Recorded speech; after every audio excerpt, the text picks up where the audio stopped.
শিক্ষক দিবস উপলক্ষে আয়োজিত এই মহৎ অনুষ্ঠানে উপস্থিত আমার শিক্ষক শিক্ষিকা ও আমার সহপাঠী ভাই ও বোন এবং উপস্থিত সকলকে আন্তরিক শুভেচ্ছা জানিয়ে আমি শিক্ষক দিবস উপলক্ষে আমি দুই একটি কথা উপস্থাপন করছি।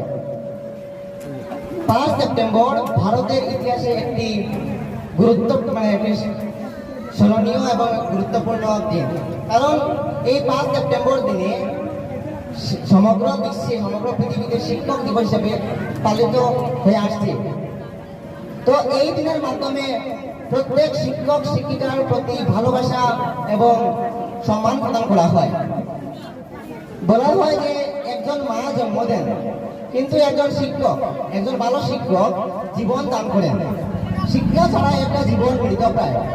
একজন শিক্ষকের উদাহরণ একটা মোমবাতির সঙ্গে তুলনা করে বলা যায় যে a good teacher is like a candle, it consumes itself, it light the way for others. অর্থাৎ একটা মোমবাতি যখন নিজে পুড়ে অন্যকে আলোকিত করে, ঠিক তেমনি একজন সত্যিকারের শিক্ষক ওনার জ্ঞান মেধা দিয়ে অন্যের পথ অন্যের জীবনকে আলোকিত করে। তো শিক্ষকতার পেশা খুবই সম্মানের একটা পেশা, কারণ শিক্ষকরা সব পেশার লোকদেরকে তৈরি করে। টিচার্স আর ব্যাকবোন